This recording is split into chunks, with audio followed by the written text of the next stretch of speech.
Hi, Gemini. Welcome to your twin flame, or what I love to call trauma fusion quantum entanglement reading with me, Jocelyn, the quantum queen. Let's dive in. So if you guys resonate with this specific path or with that phrase, these readings are for you. This is for Gemini, Sun, Moon, or Rising. And as always, welcome to my cross watchers. Cross watcher, you could be dealing with a Gemini, and the message could actually be for you. So feel free to take it however it resonates with you and your situation. Keep in mind that these are general and timeless readings, and if you guys would like to book a one-on-one reading with me, you can find my information down below in the description box. And just wanted to say thank you for liking, subscribing, and thank you for all the good karma donations. All right, Gem. Okay.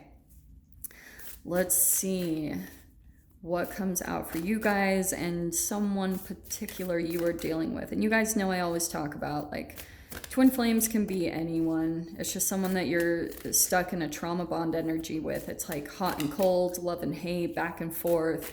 So that's what we're going to talk about, is what you're learning through this connection, what's going on there, okay? Well, I don't really know. There we go. Oh, man, Jen. Okay. Who else had this? It was either Virgo or Leo. Okay, Seven of Swords, deception. Self-deception, possibly, because there is an entanglement. So you could be dealing with someone that you know they are deceptive in some way, shape, or form, and there's going to be truth to that. Maybe you're communicating some kind of truth, or yeah, like this is going to play out in a bunch of different ways. Or maybe you're possibly calling someone out on it, or you're receiving, maybe even some of you could have been taken advantage of, and there's some type of truth coming out about, oh crap. Okay, so this is what happened, especially for those of you that have been caught in a back and forth where you're continuing to go back to a trauma fusion relationship or the trauma bond, and you know that there's not growth happening. For some of you, this is totally what's going to play out. I'll tell you, this is totally what happens. When you get caught in the trauma bond energy, then it will affect so many areas of your life. It's insane. Like, I've literally had it where Stockholm syndrome, where I was like, oh, everything's fine. I can go back to this person. Everything's okay. And then you can get caught back into the cycle of abuse, the inauthenticity. That's the deception that can happen on both sides, because especially with your entangling with someone who is not being truly authentic, you can do that too. It's self-preservation, where you don't feel like you can really be vulnerable around them, because it's just gonna sting when they get you. If they find something about you that's a vulnerable spot, they're gonna play on it, because you can kind of tell that this person, that's what they do, whoever this person is for you. So that's why I'm saying it can affect other areas of your life, and you've got the Queen of Pentacles. So that's what I'm gonna say. Gem, is your energy, that there's something that could be happening just around like finances or stability, and it's tied to a person that you're continuously letting back into your life, and it's pulling you into some duplicit. Is that a word? I wanted to say duplicity, but I was like, that doesn't fit in the sentence. So it's like duplical. I don't even know. Okay, so you know what I mean. It's duplicity, right? It's a vibrational disconnection from oneself. And that will happen in both. So when you pull into that energy too, where you're pulling out of your authenticity, you'll see that in usually another way, some type of stable part of your life. And I'm not saying this to freak you guys out. It's more for the clarity and understanding of why is this happening. So maybe for some of you, you could have someone where they like steal from you, or you know what I mean? Like identity theft, or, and again, I'm not saying this to freak you out, but scammers, you know, it energetically opens the door, because if you're feeling inauthentic in some way, shape, or form, and someone comes in, you might fall prey to it. Not saying you guys are, and I'm not saying you're not intelligent, you probably are fine, but I'm saying there's something about the Hermit card here going within. But the cool thing is it's opening up a new doorway as you go within and just really get to the depths of this pattern or this connection of what's going on about certain areas of your life that you're possibly deceiving yourself. And so if you're dealing with the Seven of Swords, it could be that you've got someone that is kind of like pulling your energy. You know, they have you set up for a specific energy supply. And it could be that they were generous with you about money in some way, shape, or form. And one time I watched this interview with a psychopath, and yeah, let's have compassion, but it's also wise compassion, okay? Look, King of Pentacles.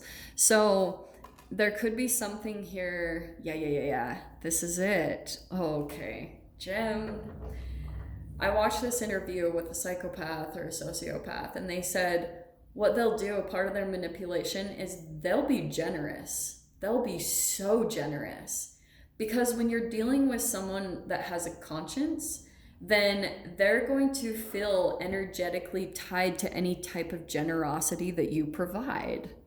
So that's why it's a huge manipulation technique. This is why now, like sometimes in the past I had judged, you know, and this is when I was more unconscious, more in my shadow, but I had judged maybe girls that were perceived to be gold diggers. You know, the whole Me Too movement, Harvey Weinstein girls, all that stuff. But it's like, well, when you're stuck in trauma and you're possibly a victim, people are like, well, why didn't you pull away from it? You were just about the money. You were a gold digger.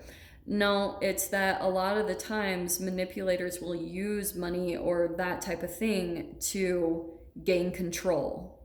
So you rely on them. So you need them. That's a part of the self-deception, honestly, Jem, because there could be a part of yourself, like, you know, that is truly learning how to step into maybe your independence. And I'm only saying that just because we have the Nine of Pentacles that popped out as well.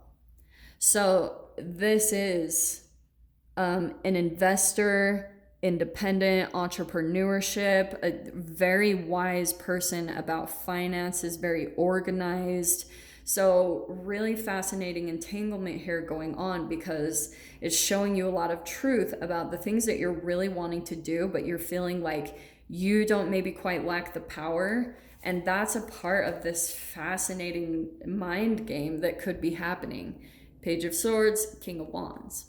So it's about you stepping into your power, but there's something about the duplicity of someone that you're dealing with who's really this page, kind of immature and plays mind games, and you're actually like more in the power position here, or just in the process of stepping into your power, right? King of Wands. And the thing that's going to help you to do that is your passion, pursuing that.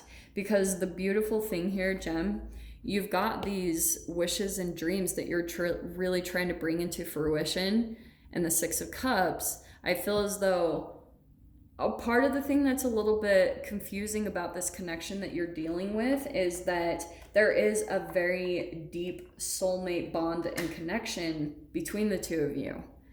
Probably even a lot of passion, but with that passion can come a lot of mind games and that immature energy. So that's why I'm not the biggest fan of also some of you, because there's a lot of people coming out in this spread, Gem. So some of you could be caught up in some type of like multiple people involved in this in some way, shape, or form. So especially if you guys are dealing with a twin flame connection or a trauma bond or a trauma fusion, you could be handling Seven of Swords can be someone who has other options on the side, because once they get rejected by one, they usually have backups that they can go to for emotional fulfillment. Okay, it's just a natural thing. They don't know how to really get centered, and this is the remedy. The Hermit card, just going within, just sitting and chilling with yourself and being alone and letting your emotions really come out.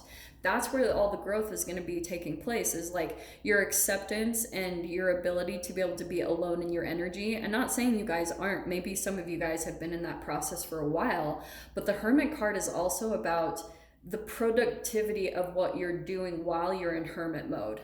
Because some of you guys might just go home and sit and watch Netflix. I'm not shaming you, okay? But I'm saying like the Hermit card does deep inner work of just the transformation, seeing behind you know, yourself, and where you could be lying to yourself about the things that you can and can't do, so that you can actually transform this into stability and possibly a business for some of you. So Gem, I'm going to dive into the extended with this. If you guys are resonating with this, you can join me over there. Just go down below, click on the Vimeo link, and I'll see you on that other side. But Gem, if this is where we leave things, I'm sending you guys so much love, wishing you all the very best, and I'll see you in your next reading. Take care.